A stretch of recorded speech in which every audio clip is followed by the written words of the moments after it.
¿Qué tal? ¿Cómo están amigos y amigas de esta comunidad? Como siempre un gusto, como siempre un placer que nos acompañen, que nos permitan platicar con ustedes aquí precisamente en Narrativas, que como se dará cuenta, pues en este día, en este sábado, no está con nosotros mi querido Ricardo Valderas, a quien le enviamos un fuerte, fuerte abrazo y le deseamos su pronta recuperación y que bueno, por andar metiendo la mano donde no debía.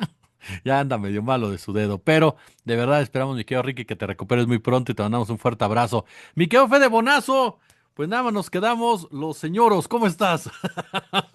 Nada más la porción más ruca, encabezada por mí de lejos, porque tú eres un chamaco comparado conmigo también, solo en edad, no en calidad intelectual, solo en edad. Eres más joven, notoriamente más joven que yo, ni hablar, el Ricky Valderas, al que también le deseo que se recupere pronto. Este accidentito que tuvo, que por suerte no es grave, pero le impide participar hoy y lo vamos a extrañar mucho, claro que sí. Oye, antes de comenzar, déjame mandarle un abrazo muy fuerte a Lupita López de Comitán, Chiapas. Fíjate que ayer viernes venía yo caminando con Ray, mi esposa, veníamos bajando de un evento al que pasé por ella. Y nos topamos con Lupita y muy amable nos dio un abrazo, todo eso y me pidió encarecidamente que te saludara a ti, que saludara a Ricardo, ¿no? Que los ve todo el tiempo, que le encanta estar pendiente de narrativas. Entonces le mandamos un beso y un abrazo, por supuesto, muy fuerte a Lupita López desde Comitán, que andaba aquí en la Ciudad de México y que espero que vea este programa también hoy para que sepa que cumplí con lo prometido de saludar por lo menos a uno de los dos, Lupita. El otro no vino, pero uno de los dos aquí lo estoy El otro saludando. que queda saludado también, Ricky, que un gran abrazo para Lupita de mi parte y seguro que Ricky se enterará y lo pospondrá para el siguiente episodio de Narrativas. Totalmente de acuerdo. Oye, querido, pues a ver, entremos en materia. Eh, ¿Qué te pareció la selección? No, ya en serio. A ver, Ahora que estamos, como tú dices, y si no está Ricky, podemos ocuparnos del Mundial. Lástima que ya no usamos el tema de la conversación. cuando se acerque el Mundial empezamos a hacer algo así. Pero oye, ¿qué te iba a decir? El tema del intervencionismo, que está más que presente, y lo que ha pasado en las últimas horas, en los últimos días, tanto en nuestro país como fuera del mismo. Nos topamos, por supuesto, con un Estados Unidos que parecería que no tiene ya filtro al respecto, por lo menos en lo que concierne a América Latina, en donde todos los días, sobre todo estos 7 días, se escuchó constantemente la alerta en contra de Cuba, tanto por parte de Donald Trump como el propio Marco Rubio, incluso por ahí declaraciones de Peter Hegseth, sin dejar de lado lo que posteó Stephen Miller, hablando directamente de ir por Cuba, de tener el control de Cuba, de manejar lo que está pasando en Cuba, estas acusaciones en contra de Raúl Castro, que a la vez llevaron a que la presidenta de la República, la doctora Claudia Sheinbaum, pues endureciera el tono de la conversación. Tú ya nos platicarás ahorita en tu primera intervención, pero yo hace tiempo que no veía o escuchaba a la presidenta ya empezar a hablar en ese tono, donde de plano diciendo hay que ver qué es lo que quieren, toda la vida han tenido una actitud imperialista, o sea, ya dirigiéndose directamente a Estados Unidos y a sus políticas y a su política exterior hacia América Latina. Estamos ante un escenario, mi querido Fede, previsible ya, o sea, predictible, en donde Estados Unidos va a avanzar en contra de toda América Latina y qué pueden hacer realmente los latinoamericanos ante un escenario en donde parecería que no hay muchas salidas, a menos lo que hayamos hablado, una posible unión con Brasil, con Colombia, que también están en la mira, ¿no? O bien, una especie pues de negociación, de utilizar las pocas o muchas armas que tú tengas en tu relación bilateral. Con el caso de Cuba, se habla mucho de Rusia, pero ya hemos hablado mucho de Rusia y de China, y muchas veces no pasa nada, por lo menos en lo que es América Latina y el caso de Palestina. Ya Irán esto es otro cantar. Pero, ¿cuál es tu primera impresión de toda esta semana hablando de este intervencionismo? Me parece muy bien que lo formules. Vamos, yo creo que a concentrarnos mucho en la relación entre México y Estados Unidos, porque bueno, claro que como programa narrativas que surge de suelo mexicano es nuestra principal preocupación, pero creo que es una preocupación que si no elabora, que si no piensa todo el contexto regional, se nos pueden escapar elementos cruciales de análisis. Por eso me parece muy importante que empieces relacionando todo esto con Cuba.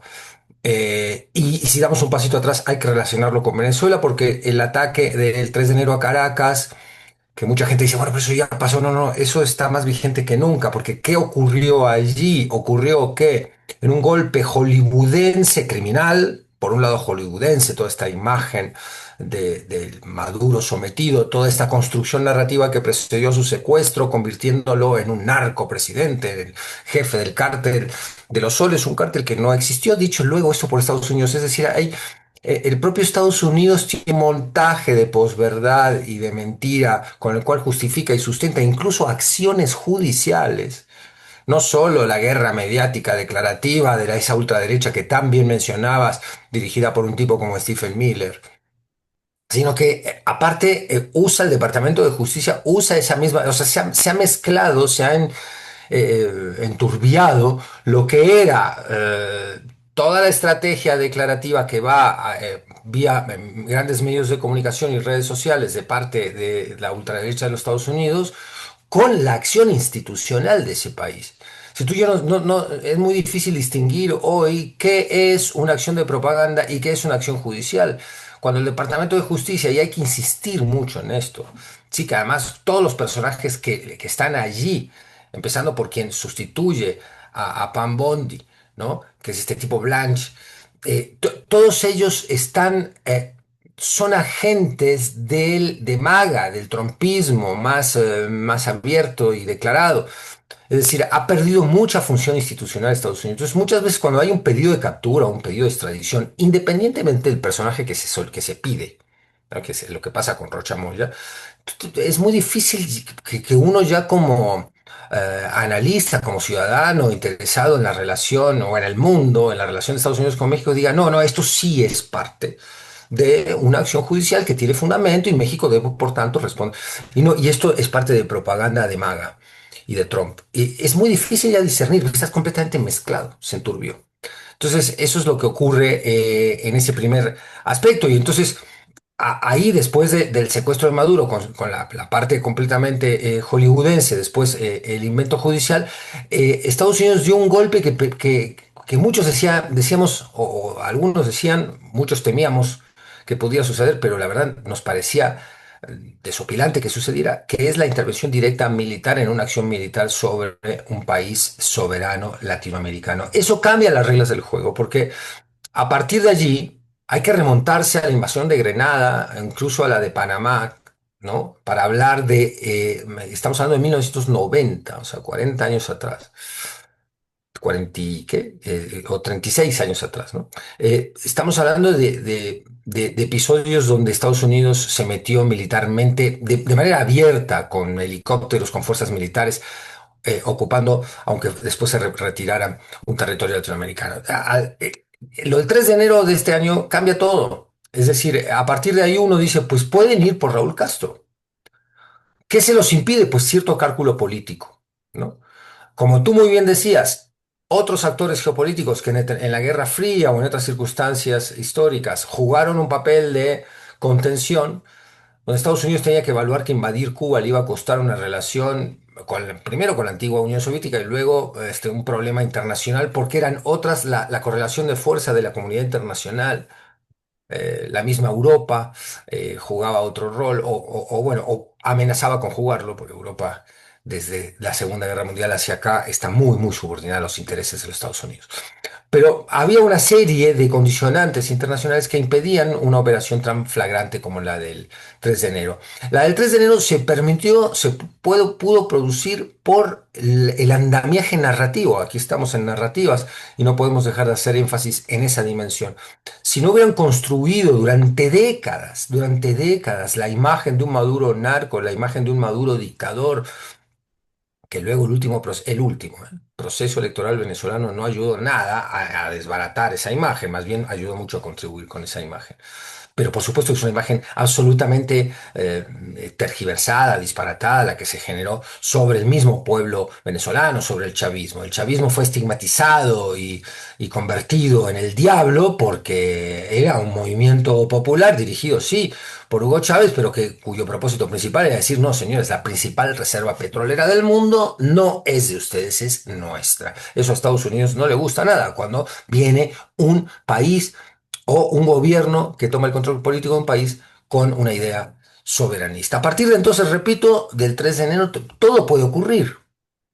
Eh, y no sería desopilante pensar que estos tipos están evaluando la posibilidad de mandar un comando a capturar a Raúl Castro, con lo que esto significa para México y el resto de la región también. Por eso cuando nosotros hablábamos primero de Gaza, diciendo, esto que está pasando en Gaza no solo está ocurriendo en esa región del mundo, esto es una señal de cómo va a actuar el imperio cuando siente que tiene mucho más poder que un pueblo, que un país, a donde quiere intervenir, ya sea por recursos o por control territorial y poder, lo van a hacer simplemente porque pueden, porque hay condiciones internacionales que hoy lo permiten más flagrante y abiertamente. Lo van a hacer, eso quiere decir que también lo van a hacer aquí, cerquita. Por eso había que contestar eso. Primero, por razones humanitarias elementales.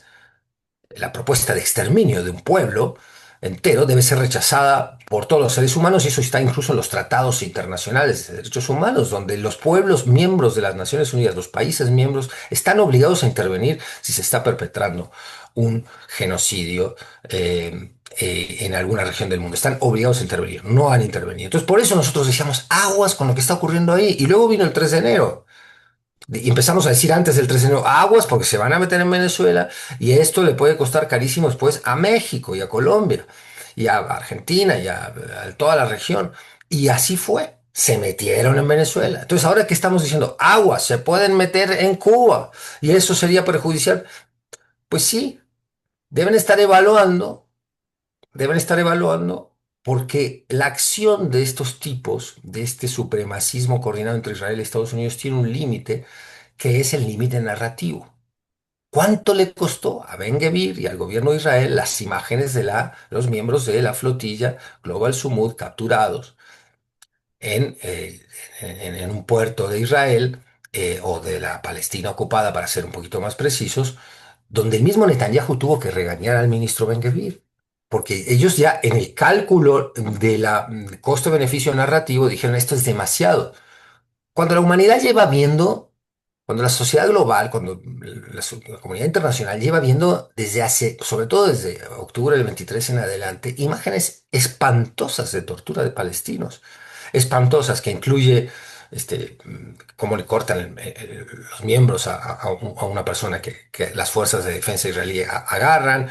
En fin, las imágenes son espantosas, muy crueles, muy cruentas, producen enorme angustia. Pero bueno, ahí hay que preguntarse cómo puede ser que esas imágenes no hayan sido suficientes, las imágenes de los bombardeos a escuelas, a refugios, a hospitales en Gaza, no hayan sido suficientes para que la comunidad internacional interviniera. Pues no intervino, no intervino, perdón, por la mala conjugación del verbo, no intervino. Ya estoy como, no me acuerdo que hay un parlamentario en alguna parte del mundo que también se mandó una de estas. No intervino a tiempo, ¿sí? Y eso nos obligaba a reflexionar sobre lo que representa este modelo de ataque y de dominación en nuestro propio territorio. Entonces, cuando se habla de Cuba, no se habla solamente de Cuba, se habla de Cuba desde México, porque esto puede pasar de otra manera en México, ¿sí? Ahora, estos tipos están evaluando. Yo decía esto de lo narrativo porque no pueden hacer cualquier cosa porque eso tendría un coste incluso interno para el trumpismo. Entonces tienen que medirle el agua a los camotes. Hay mucha gente, se hicieron unas encuestas hace un tiempo en Estados Unidos que estaba en contra de la intervención armada contra Venezuela, de una invasión contra Cuba. O sea, hay una resistencia incluso en la opinión pública estadounidense. Y esto es lo que los frena, nada más, ¿eh? Porque si no, no los frenaría nada. Entonces, ¿Qué quise decir con todo esto? Quise decir que cuando revisamos otras regiones del mundo, estamos revisando también lo que le puede ocurrir a México. Por más que, por supuesto, México no es Cuba. Se puede aducir, México no es Venezuela. Brasil no es Cuba. No se van a meter los gringos a invadir Sao Paulo, ¿no? Parece muy difícil que veamos tanques gringos cruzando la frontera en Tamaulipas, por ejemplo. Bueno, en Chihuahua eso no creemos que eso vaya a ocurrir, pero hay otras maneras de injerencismo, incluso financiero, de varios tipos, que nos pueden llevar o que nos obligan a pensar hoy un tema fundamental, que es la soberanía. ¿De qué hablamos cuando hablamos de soberanía? Aquí lo dejo. Sí, fíjate que ahorita tocas bastantes puntos importantes e interesantes, querido amigo. Y yo me iría por esto último, empezaría por esto último que estás planteando.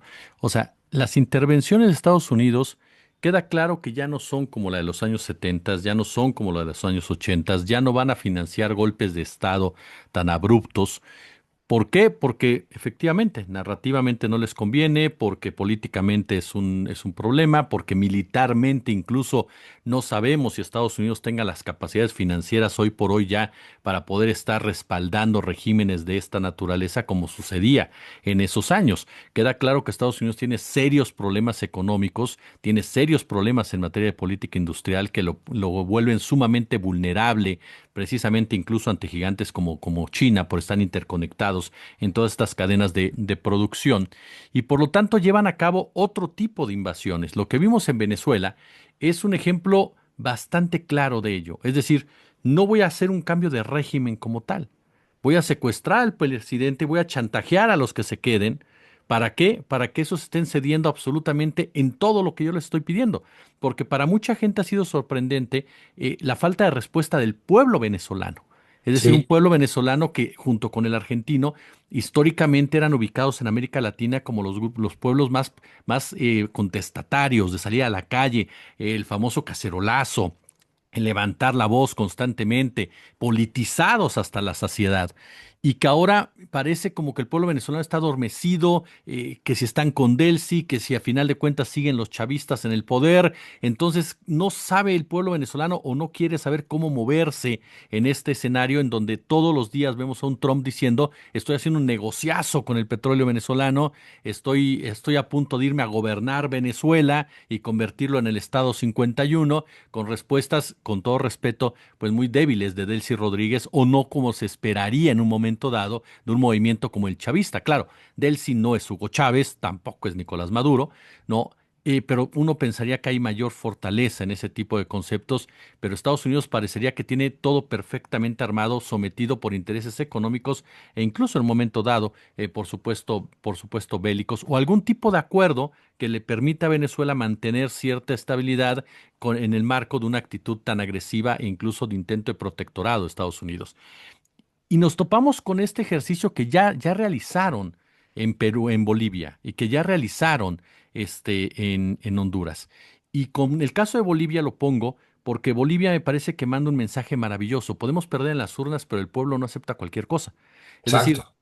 me puedes ganar en las urnas, güey, y si hay muchos cuestionamientos de cómo me ganaste, pero en la calle no voy a permitir que me robes mi territorio, que me vendas mis cosas, que me conviertas otra vez en lo que yo era. Entonces, pero lo hicieron en Bolivia, colocas a Rodrigo Paz y colocas a este hombre, se me olvida el segundo más radical que Paz, y te aprovechas de la división de la izquierda, y entonces tú tienes dos candidatos que juegan a la misma, van para la misma, nada más están provocando el voto diferente, no lo atomizan, sino que lo guían, y lo hicieron también en Honduras con un fraude electoral, por supuesto, a favor de Asfura, pero colocando también radical con más de centro, para que la gente decepcionada de la izquierda, cansada de la izquierda, atemorizada también por lo que Estados Unidos puede hacer, pues se va por el centro, ese falso centro que al final de cuentas es derecha. Es lo que pasó en Chile también, Es lo con que pasó en Kast. Chile con Kast. Tenían Y a ahí, Kaiser como el loquito de no radical y ganó un y Kast mira que que entre, lleva la misma agenda que Kaiser. exacto. Y mira que entre Kast y Kaiser hablando de locos, pero está muy complicado saber quién estaba peor, ¿no? No, Pero Kaiser bueno, estaba peor. Eh, Estaba pero peor en lo declarativo. en lo El declarativo. votante chileno dijo, no, este está demasiado para allá. Exacto. Ahora, en ese punto, por ejemplo, y estamos viendo lo mismo en Colombia. En Colombia ya hay dos candidatos uribistas, ¿no? Una Exacto. más centrada, el otro más radical. Le generas una guerra a Petro o intentas generársela y estás bombardeando todo el tiempo a Iván Cepeda, además de que, bueno, en Colombia las condiciones electorales están muy, muy particulares por la participación de la iniciativa privada como tal. A mí me parece que el caso de Cuba es muy similar al de Venezuela es decir, voy por Raúl Castro por lo que significa el apellido Castro, ¿no? Porque yo no sé qué tanto Raúl Castro siga gobernando en Cuba. Tenía yo información de que era más el sobrino o el hijo los que estaban tomando determinaciones, pero ir sobre Raúl Castro es tener preso al apellido Castro en Claro, Estados Unidos. Es un al gran simbólico. héroe de la revolución que les Es, faltaba, que es la claro. cabeza que pide los cubanoamericanos de Miami. Y es darle un golpe preciso a ese simbolismo de resistencia del pueblo que no se ha rendido, de la izquierda progresista, pero también es rutas comerciales. O sea, a final de cuentas, si tú controlas Cuba, controlas el Golfo. Y le puedes cambiar el nombre si quieres, ya sin ningún problema, porque dos de tres votos los tienes a tu favor. Y tienes la facilidad incluso a partir de ahí de moverte en otro tipo de latitudes en contra precisamente hasta de México en un momento dado. Entonces, también es una ruta comercial, es también el control marítimo en un momento dado. Y a eso voy con México. Yo creo que en el caso de México no vamos a ver a los tanques en Palacio Nacional, no vamos a ver los aviones, pero sí vamos a ver una intervención electoral de Estados Unidos. Yo creo Claro, que Estados Unidos sí está preparando esa intervención electoral y fíjate, mi punto es que ni siquiera es solo sobre el PRIAN. Creo que van a buscar un financiamiento como ya hay del lobby judío en México, del lobby sionista en México, a favor de los candidatos que sean entreguistas, que sean antisoberanistas, aunque estén vestidos de morado, ¿eh? Morena tiene que ser muy cuidadoso a quién va a poner, porque todo el norte de la República, con excepción de, si no recuerdo mal, Coahuila, y no me acuerdo cuál es el otro estado, no van a elecciones. Todos los demás van a elecciones. Y lo que le interesa a Estados Unidos extraterritorialmente de México de entrada es el norte de la República, y lo estamos viendo con el caso de Maru Campos y el caso de Sinaloa. Entonces, yo creo que va por ahí realmente el primer punto que mencionabas. La intervención gringa va mucho por ese lado electoral, ¿no? En donde puede intervenir de cierta manera, en donde pueda penetrar de cierta forma y colocar diferentes alfiles que, al igual que Campos, empiecen a operar literalmente a favor del corporativismo estadounidense, de la inversión estadounidense. Y concluyo con lo siguiente. Hay dos hechos esta semana que también pidiéndote tu opinión van por ese lado. Por un lado, aparece esta iniciativa supuestamente de Ricardo Monreal. Yo tengo mis dudas, te soy honesto, que haya sido Ricardo Monreal que la yo originó, también. porque la presidenta luego sale a decir, yo estoy de acuerdo, apruébenla, voy con ella. Y Monreal es un viejo lobo de mar que pues él se sacrifica sin ningún problema, él no tiene bronca, ya va de salida, ¿no? Para cualquier acción de Estados Unidos. Y dicen, si se mete Estados Unidos en pocas palabras, hay intervención extranjera, la elección se anula. Claro, tiene que ser una prueba, ¿no? Ya lo decía Monreal en una entrevista con Julio Astillero, tiene que haber declaraciones por parte de un funcionario extranjero, tiene que haber participación, tiene que haber apoyo literalmente, que se compruebe, sea verbal, sea físico, sea monetario. Y el otro punto es la llegada de este hombre, el secretario de Seguridad Nacional de Estados Unidos, que como ya lo definiste magistralmente, pues son maga. Todos ellos son maga y se les nota en su actitud. Lo que viene este hombre a pedir, que ojo, no llega a la zarina antidrogas, que eso me hubiera dado a mí a entender que era una reunión de drogas. No, aquí llega un tipo a hablar de seguridad nacional. ¿Qué es la seguridad nacional para Estados Unidos? No son las drogas, es minerales, es petróleo, es tierras raras, es litio, y eso es lo que tiene México. Entonces, la reunión, incluso la fotografía, los ves, yo no había visto a Sheinbaum tan tensa y a un funcionario estadounidense tan alejado y ni siquiera con Christy Noen en la fotografía, en la imagen. Y ahí es entonces donde te empiezas a topar y luego viene lo de la presidenta a decir, aquí no manda Estados Unidos, la transformación no nos la va a quitar nadie. Yo siento que hay ya una preparación de Morena ante esta intervención. Saben que no va a venir un golpe violento militar, pero sí saben que va a haber un golpe electoral. Y ahí te cedo la pelota porque incluso hay un punto donde tú le has entrado mucho, que es el tema digital, la intervención digital por parte de Estados Unidos, más allá también incluso personal, la influencia que puede darse incluso en el aspecto electrónico o en el aspecto de la computación, del internet, en fin, en una elección, ¿no? Correcto, empiezo por ahí si quieres, o sea, lo que es. Es decir, si logramos comprender las diferentes dimensiones de soberanía, entendemos que hay una muy importante que es la jurídica, ¿no? Es decir, la soberanía en la cual las leyes mexicanas sean las que siguen en función del interés público nacional rigiendo la relación con las corporaciones de Estados Unidos o incluso con el propio gobierno de Estados Unidos. La injerencia en la soberanía jurídica es muy importante. Lo hemos visto con un Johnson que todo el tiempo está reclamando, el embajador de los Estados Unidos, que aquí no hay la certeza jurídica necesaria para las inversiones, para lo que es los acuerdos comerciales con Estados Unidos. Es decir, cuando ellos dicen que no hay certeza jurídica, lo que quieren decir es que hay resistencia soberana a través de la dimensión jurídica. Y la que tú mencionas es la dimensión de inteligencia y de información, que también se dirime soberanía allí. Porque si tú, como tantos gobiernos del mundo, le das contratos, por ejemplo, a Palantir, que hoy está la empresa de Peter Thiel, ¿no? Que está a la vanguardia del control de inteligencia en el mundo y que ha llevado a la práctica la pesadilla que concibió George Orwell en su gran novela distópica, porque hoy existe, ya hay un control específico por cada ciudadano. La capacidad de cómputo y la capacidad de la inteligencia artificial combinadas, lo que logran es que estas empresas si tú interactúas en la red, a menos que seas una anacoreta total y seas Robinson Crusoe, ¿no? Si tú vives en una isla comiendo pescado todo el día, ahí sí que Palantir no llega. Y no le interesa llegar, porque podría llegar satelitalmente, ¿no? Incluso si ahí hay un tarado que no usa celular en aquella isla perdida. Pero el problema no, el problema es que apenas tú interactúas en redes sociales, apenas interactúas tú, y no solo en redes sociales, se meten en tu teléfono celular. Estos tipos tienen un control absoluto de cada ciudadano. Uno puede estar amparado en la gran estadística, decir, bueno, pues, tienen que computar a miles de millones de personas, sí, pero eso que antes no podía, los servicios de inteligencia. Vamos a poner en la época del muro de Berlín, ¿no? Los servicios de inteligencia soviéticos o del otro lado, occidentales de la OTAN que tenían que vigilar ese muro y a los que toda la parte del espionaje post Segunda Guerra Mundial y también de la Guerra Fría. Pues eran ciudadanos con archivos escritos a máquina y tenían, ¿no? O acá, cuando la inteligencia contrainsurgente que había en México, la Dirección Nacional de Seguridad, ¿no? También, y yo he tenido acceso a algunos de esos archivos, incluso mi padre aparece en uno de ellos, es muy gracioso, Miguel Bonazo, conectado con la guerrilla argentina, que es muy interesante, los informes de inteligencia que había antes, cómo se manejaban, eran hojas mecanografiadas, entonces tú no podías controlar a todo el mundo. Hoy puedes controlar a todo el mundo y saber cuáles son sus preferencias, sus dolencias médicas, sus puntos flacos, ¿no? Entonces tiene un control sobre la ciudadanía, eso es soberanía también.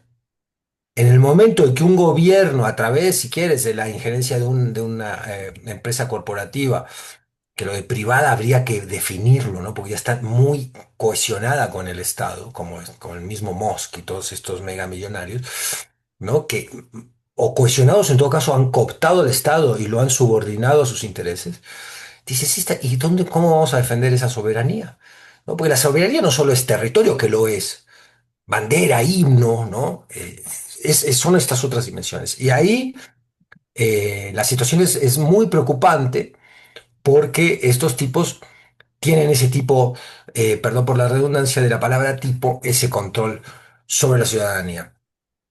¿Qué nos espera? ¿Dónde podemos resistir? Si quieres lo dejamos para más adelante, porque es la pregunta a la que desembocamos siempre que hacemos este tipo de análisis. Cuando revisamos la causalidad de esta manera, terminamos preguntándonos, ¿y entonces qué hacemos? ¿Cómo resistimos?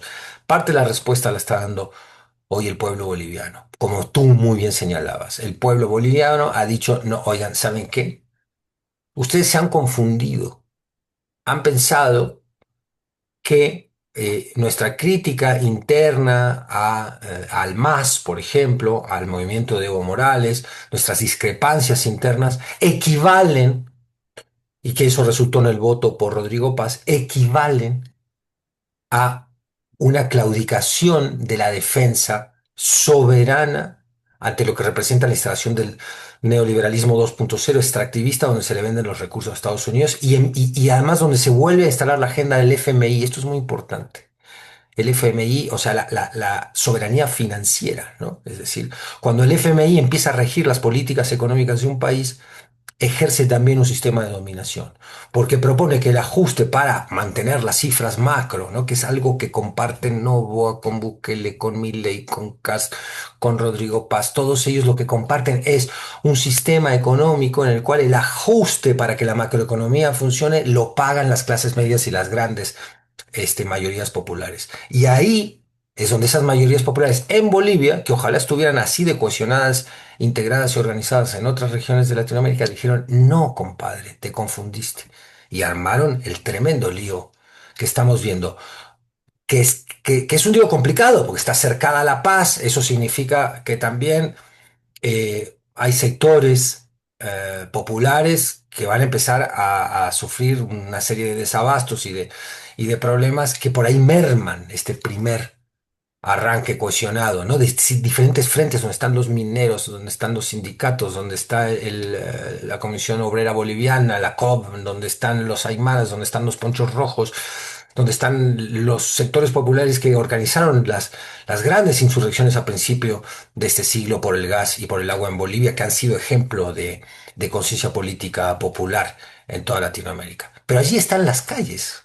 Allí están las calles, nuestra fuerza, la fuerza de una sociedad que se resiste a la instalación de un modelo económico y político e ideológico tan nefasto como el que promueve Donald Trump. Fíjate, ahorita que hablabas precisamente o hablamos de este tema del pueblo, de pueblos cohesionados o de movimientos que intentan cohesionarse ante este tipo de embates.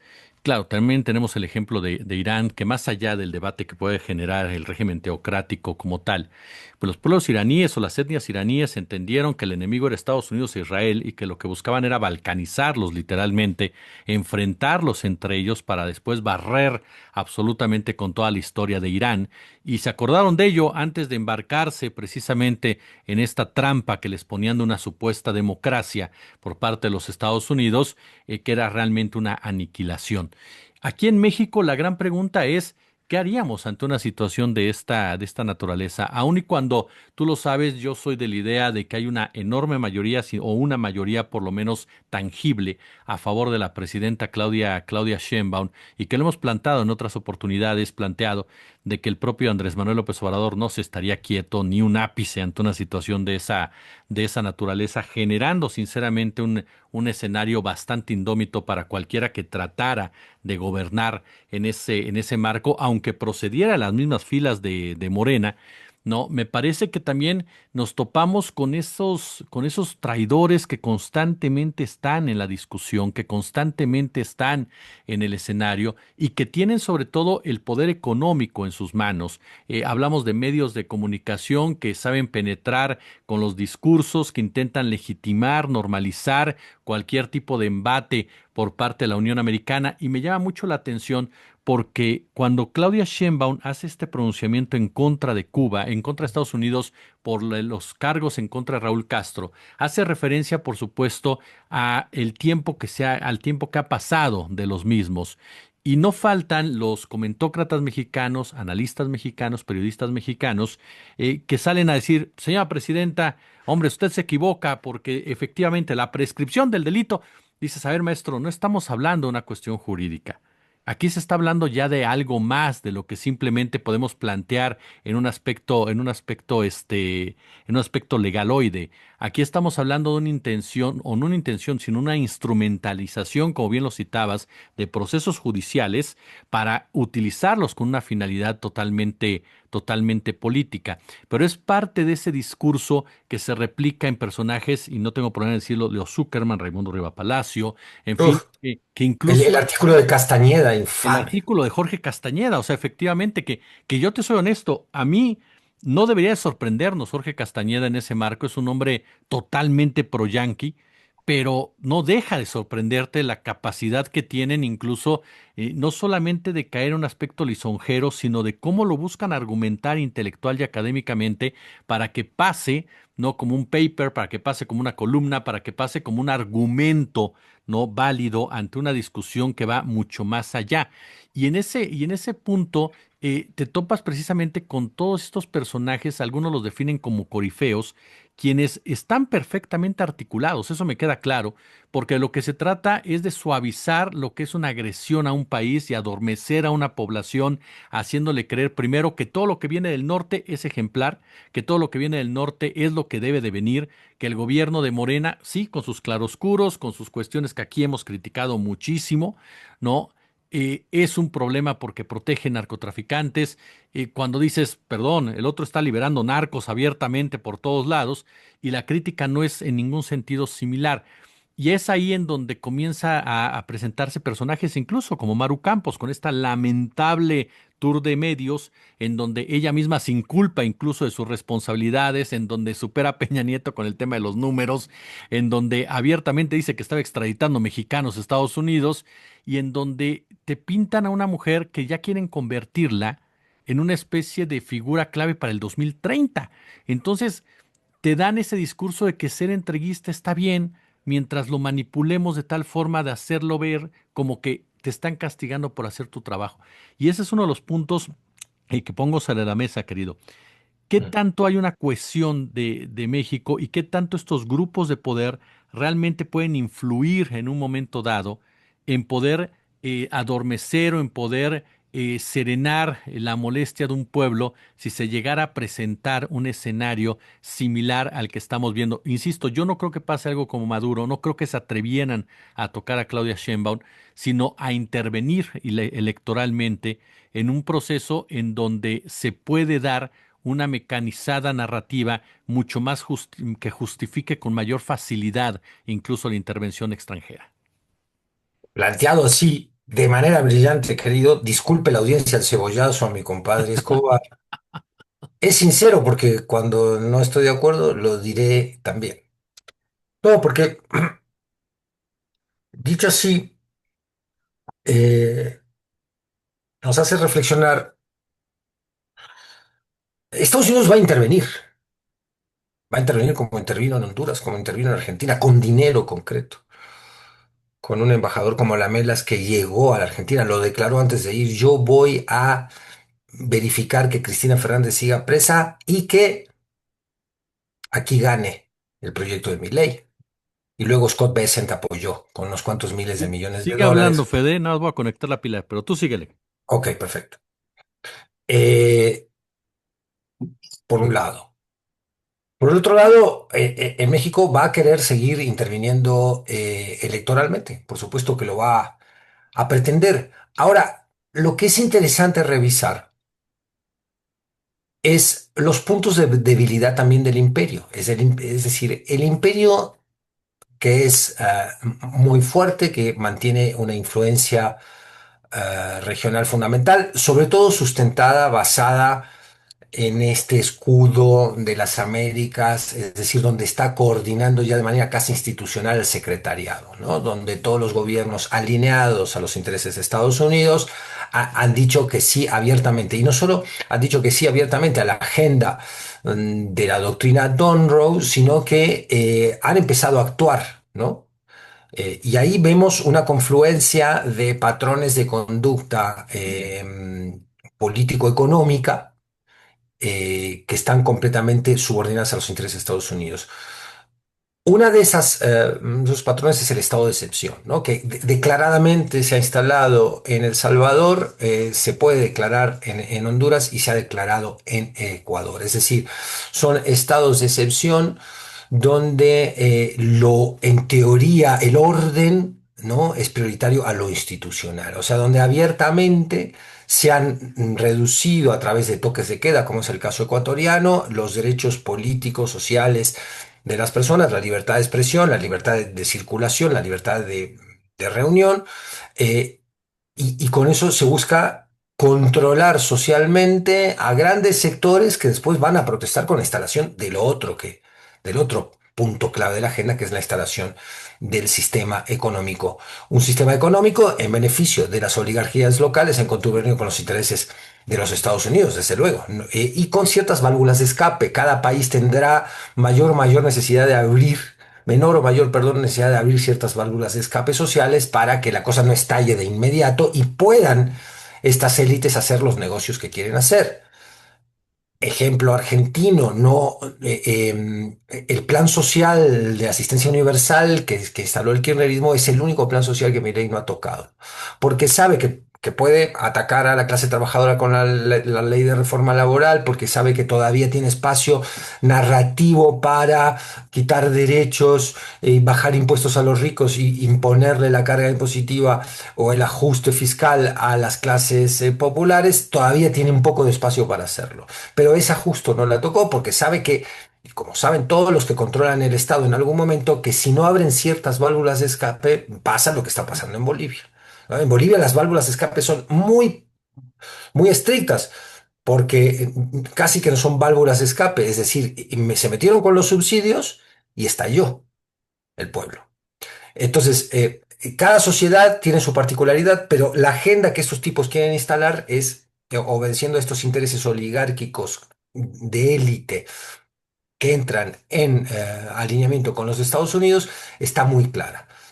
Y es criminalización también de la disidencia política. Para eso están construyendo estas cárceles, no solo para meter a los maras y a los delincuentes allí, que los delincuentes son ellos los que construyen las cárceles. Los delincuentes son los que están sometiendo a nuestros pueblos otra vez, como vimos en los 70s y 80s, casi te diría que en muchos casos al terrorismo de Estado, o si no, ¿qué demonios es el SECOT,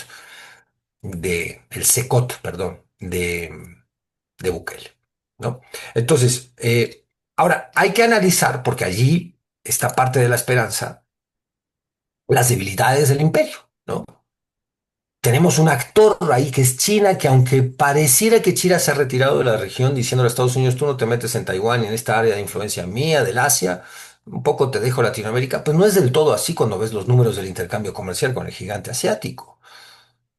Es un volumen que ha explotado en los últimos 10 años, en los últimos 20 años. Era trivial a principios de este siglo y ahora ha explotado. Es un volumen muy importante de intercambio de miles de millones de dólares, infraestructura portuaria. ¿Qué va a hacer China? ¿Va a cancelar los puertos que está haciendo a lo largo del continente? ¿Va a cancelar lo que hizo en Perú? No es tan fácil, ¿no? Además, China le ofrece nuevos mercados a Latinoamérica y le ofrece también financiamiento, es decir, préstamos, le ofrece una relación comercial que no está planteada en términos de agresión. No está la China no está negociando con Latinoamérica con un fusil en la cabeza como está negociando Trump.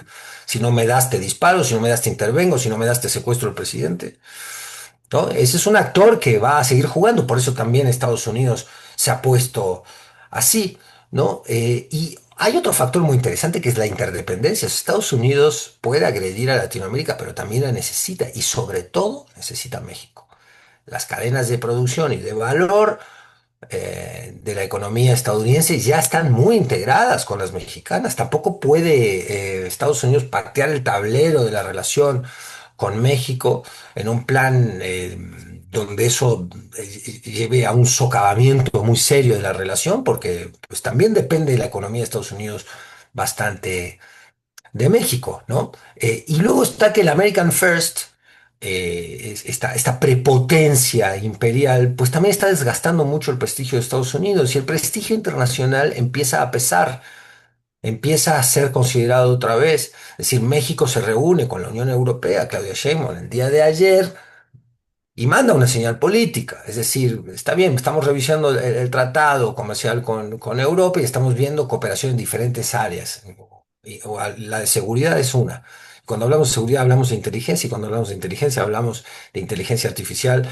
Es decir, hablamos de una serie de elementos que son monopólicos por parte de Estados Unidos por ahora, pero también el desgaste que ha provocado esta multiplicidad de frentes de conflicto que ha abierto Donald Trump juega a favor nuestro. Es decir, ya empezamos a mirarnos con un poquito más de cariño con otras regiones del mundo. Incluso, y aquí yo apuesto algo desde el corazón, que me gustaría mucho más ver que México voltea hacia el sur del continente, hacia los hermanos de Latinoamérica con los cuales compartimos cultura, idioma, historia, emancipaciones pendientes. Es decir, ojalá que México pudiera revisar con el fin de consolidar una integración un poquito más seria con el resto de Latinoamérica.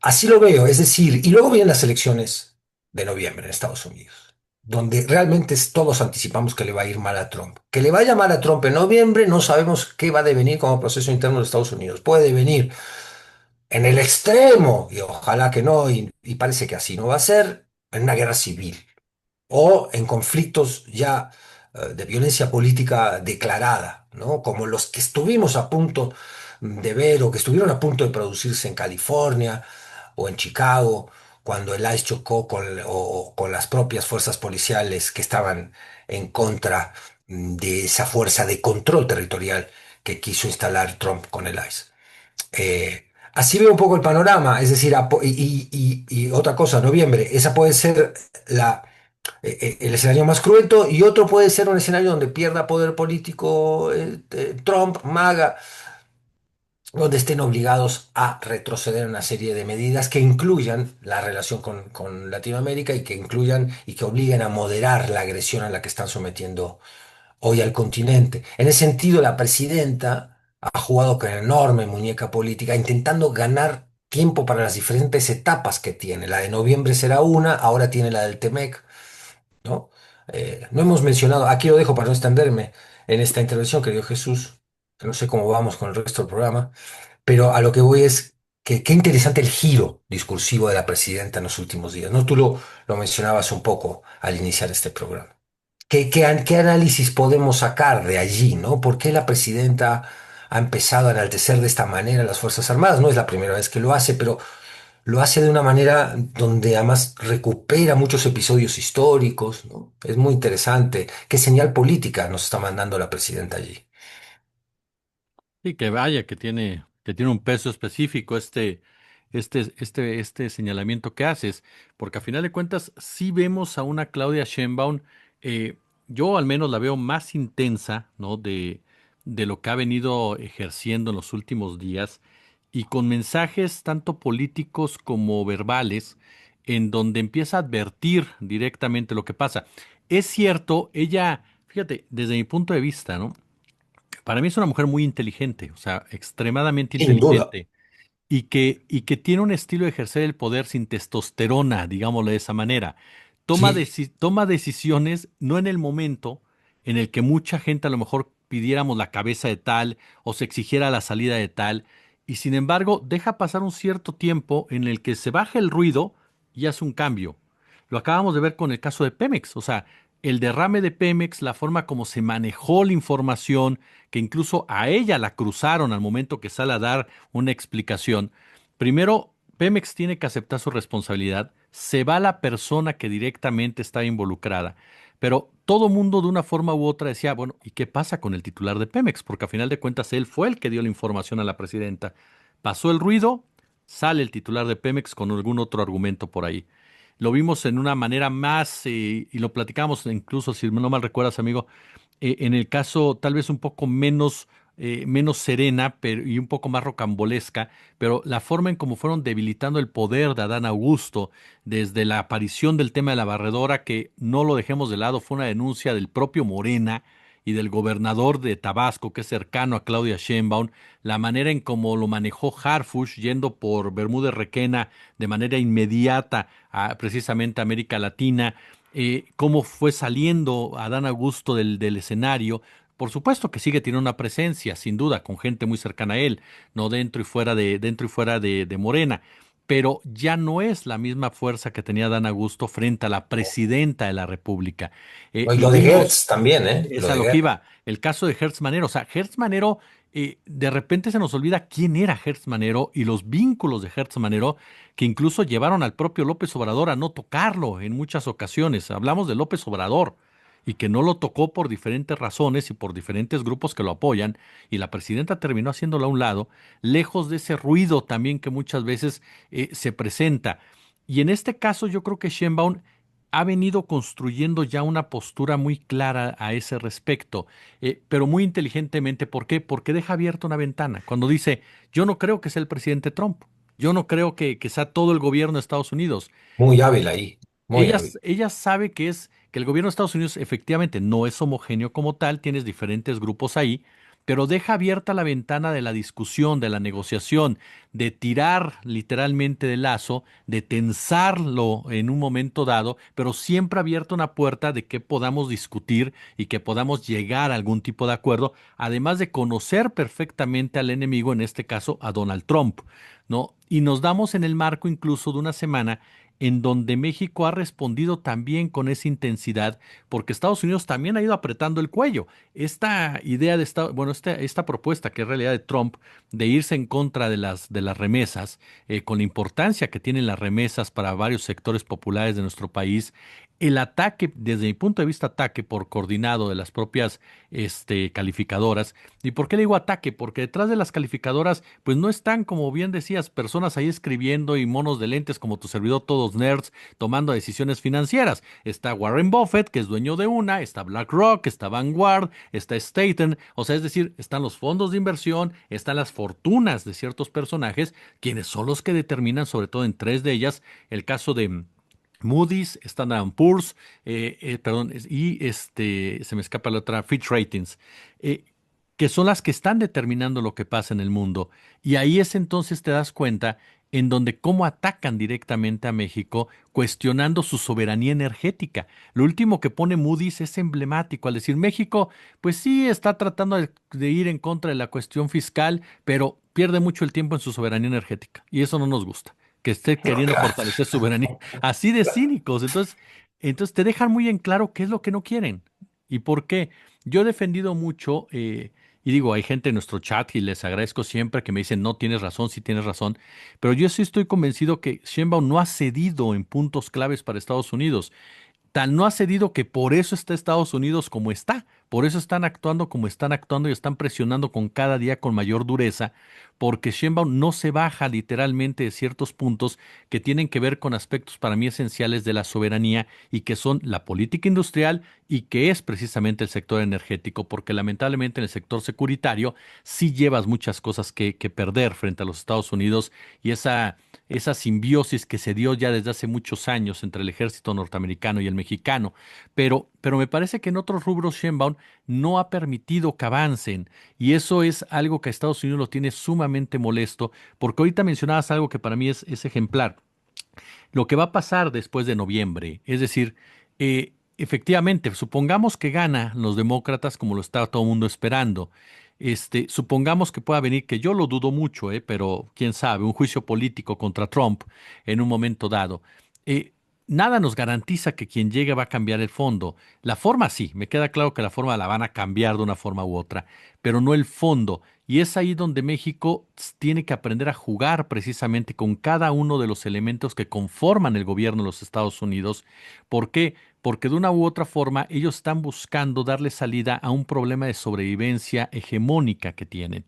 Y por lo tanto van a tratar de avanzar lo más posible en torno a América Latina, esté quien esté, y van a tratar de quitar de en medio a quien esté. Pero también es importante lo que ahorita planteabas, recordarle a Estados Unidos que también tiene puntos vulnerables con México y que México no es efectivamente por la misma integración que hay y la misma codependencia que hay en muchos rubros, un perfil fácil de agredir, sobre todo fácil de alterar, porque hay intereses aquí mismo de la industria automotriz estadounidense que pesa en las decisiones Claro. estadounidenses. Y dentro de ese mismo maraje, de parte de las calificadoras, el propio BlackRock, a mí lo único que me llama al temor es ¿qué tanto pueden llegarse a unir todos estos grupos en un momento dado por esa misma necesidad de hegemonía y fortalecimiento de la misma en este territorio y de no permitir que haya decisiones soberanas de todos los demás países en el marco de las discusiones con China? Ahorita mencionabas el caso concreto de la forma de ser de China. Para mí el punto clave va a estar cuando Estados Unidos le diga a China no te metas aquí o salte ya de aquí y la respuesta que le dé China, porque hoy América Latina es un mercado fundamental para los chinos y Claro. México es una puerta de entrada clave para los chinos. Entonces, ahí es en donde tú dices cuál va a ser la respuesta de China si Estados Unidos empieza a tocarle ya directamente sus intereses de un mercado que para ellos es fundamental también. Porque claro que los chinos Digo, el contrato que tenían en Sonora con el litio no era cualquier cosa que les había dado Peña Nieto, o los intereses que ellos tienen precisamente con los minerales en México. No son tampoco almas de la caridad china para dejar que Estados Unidos haga lo que quiera, claro, dependiendo del acuerdo que hayan llegado, particularmente en el tema de Taiwán. Y a lo que voy con eso, perdóname que haya aplicado un paréntesis bonaciano, este, a lo que voy con el discurso de Sheinbaum, yo sí veo una Sheinbaum que ya está preparando ese terreno, es decir, habla de una intervención estadounidense, habla de gente que le gustaría alterar las elecciones en México, habla de gente que agarra a México de piñata, fortalece la relación con el ejército, comienza, por supuesto, ya a lanzar iniciativas para proteger y blindarse en un momento dado. Yo sí siento que la presidenta sabe el enorme riesgo que hay, sabe que la intervención para mí ya empezó como tal Claro, y la tiene que revertir de una forma u otra, ¿no? o resistir. O Es resistir. decir, ¿qué porción de las historias de nuestros pueblos latinoamericanos, México, por supuesto, principalmente, uno de ellos, no está tocada o moldeada por cierta cuota de intervención? O sea, el decir no, que no intervengan en México, que México absolutamente soberano, son manifestaciones de deseo que no se condicen con la realidad. Es decir, la presión comercial, imperial, transnacional, financiera, extractivista, de tantos intereses que vienen del imperio, que algunos de ellos están en contradicción. Esto hay que decirlo, no solo es un monobloque, ¿no? Eh, esa presión ha ejercido, ha moldeado nuestro continente, ha moldeado nuestras instituciones. A veces para bien, como cuando en el tratado del TEMEC hay también una necesidad de los Estados Unidos y de Canadá para tener una industria más competitiva, una manufactura más competitiva, de que se suba el salario mínimo en México. Claro. Es decir, ahí hay una pulsión que ayudó.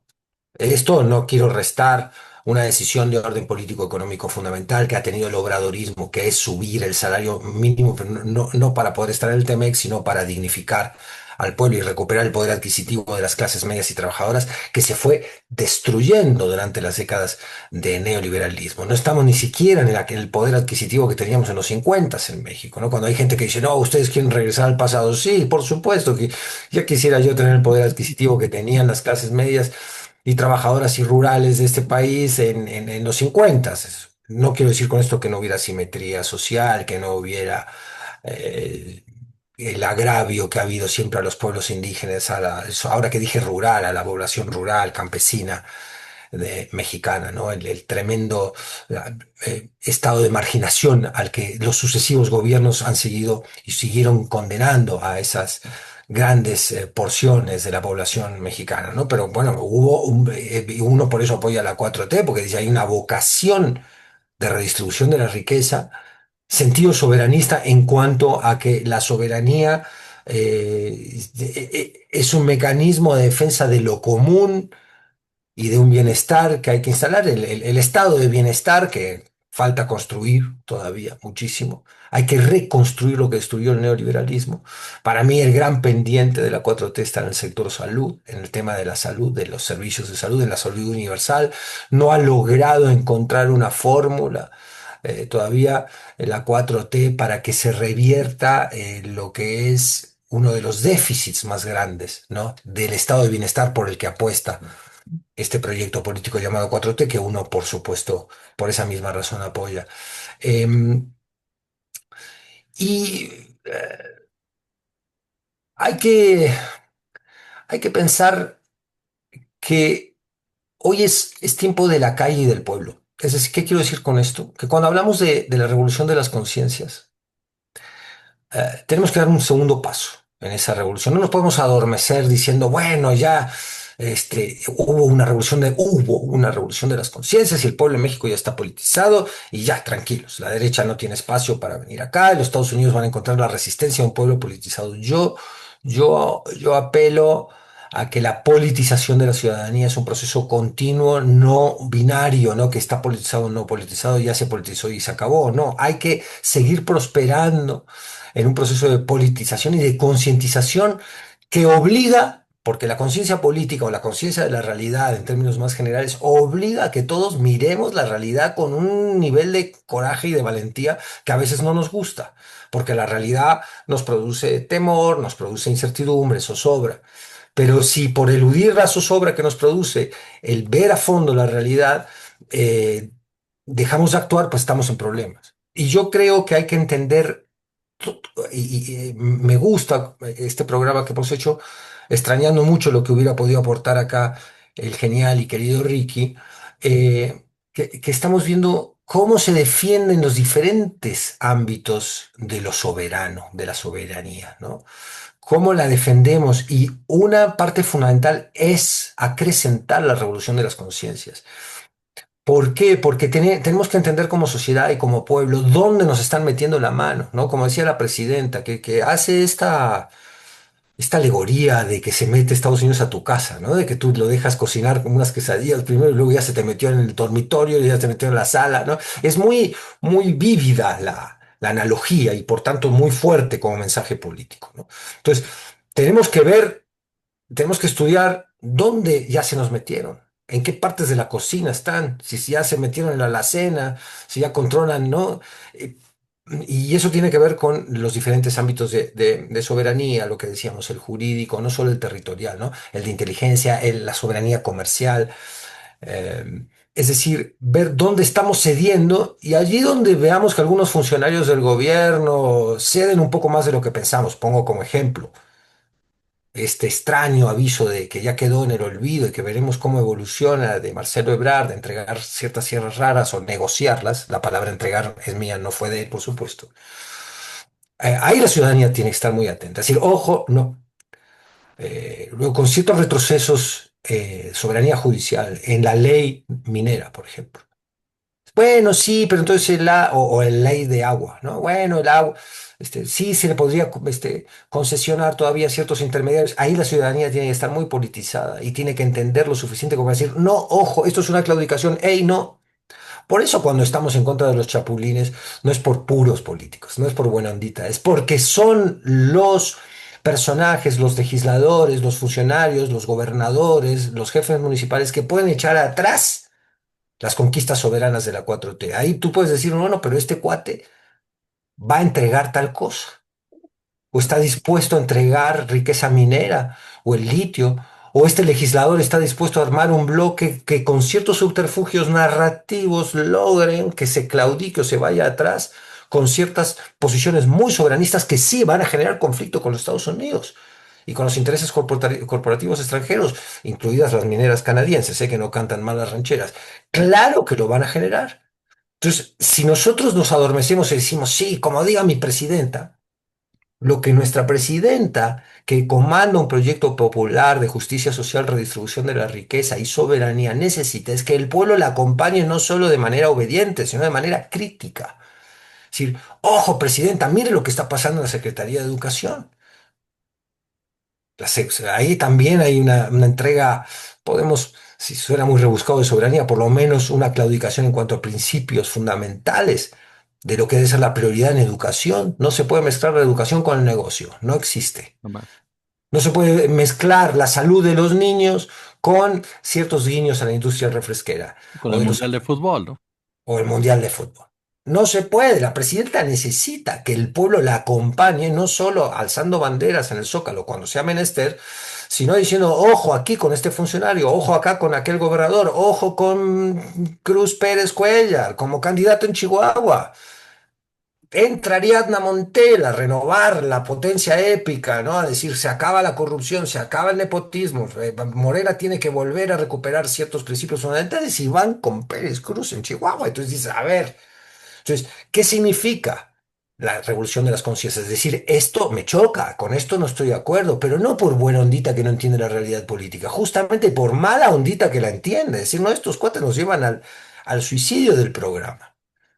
Y la presidenta tiene una muñeca increíble, como tú mencionabas muy bien, el caso de Ana Augusto y otros, para ir reconfigurando su entorno de alianzas, pero necesita al pueblo y la sociedad politizada. Y la revolución de las conciencias implica compromiso, ¿no? No solo implica una lucidez un sábado a la tarde, implica compromiso cotidiano. Yo creo que ahí Yo creo que ahí hay que hacer un gran trabajo, hay que hacer una gran chamba que incluye desmentir las narrativas de los Estados Unidos y de la derecha, por supuesto. Salud tiene usted, mi querido amigo y amiga de narrativas. Efectivamente, como bien dice mi querido Fede Bonazo, necesario siempre el pensamiento crítico, el punto de vista crítico, que no significa que estés golpeando ni significa que estés en contra de, sino que estás aportando en toda esta discusión. Mi querido Fede Bonazo, pues yo como siempre te agradezco muchísimo de verdad esta participación aquí en Narrativas. No, querido, yo soy el que te agradece a ti y de manera muy sincera porque tú has construido... Oye, por cierto, felicitaciones, ya estás en un nivel increíble de suscriptores, eres un Fue genio hace más de... de una semana, Bonazo. Bueno, pues nunca es tarde porque no, ya te Te he lo había visto dicho, dos veces. ya lo hemos dicho en el programa anterior, sí, sí. No, digo, te he visto dos veces y no me has dicho nada. No, ¿cómo no? Te lo he dicho, ¿no te lo he dicho? ¿Cómo es? Qué mal.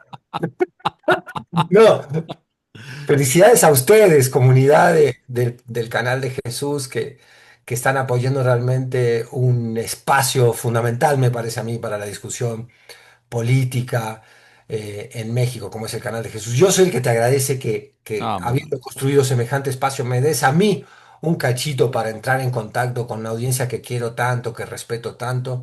Leo todos y seguiré siempre leyendo todos los comentarios que nos ponen porque eso es lo que nos retroalimenta y nos hace bien. Lo que me importa a mí es generar espacios, preguntas que pudieran ser atractivas, porque la neta no la tengo yo, por supuesto, creo que tampoco la tiene nadie. Jesús un poquito más porque está mucho más informado que el promedio. Pero la neta, como neta, pues estamos todos colectivamente en búsqueda de esa verdad siempre. Ese es el camino, ¿no? De la ciencia, del pensamiento. Claro, tío, usted, a nombre de mi querido Ricardo Valderas, a quien le mandamos un fuerte, fuerte abrazo y su pronta recuperación, por supuesto. Le agradecemos mucho que esté con nosotros. Gracias, mi querido Fede, por tus inmerecidas palabras. Y algo muy cierto, ustedes que integran esta comunidad son los que la hacen crecer y son los que realmente la hacen que valga siempre, siempre la pena. Y bueno, colaboradores como este caballero que tienen ustedes aquí en la pantalla, que son los que le enriquecen muchísimo. Pues ya nos vamos, 20:30 llega César Pineda, no se pierda César Pineda con el tema de Quintana Roo, los proyectos turísticos, viene durísimo César Pineda con ese tema, Sacía Alejandre, por supuesto, y Fernando Rivera Calderón cierran la programación del día de hoy, 5 de la tarde, ya escuchó usted a Ana María Vázquez. Yo soy Jesús Escobar Tobar, como siempre un gusto, como siempre un verdadero, pero verdadero placer, esto fue Narrativas.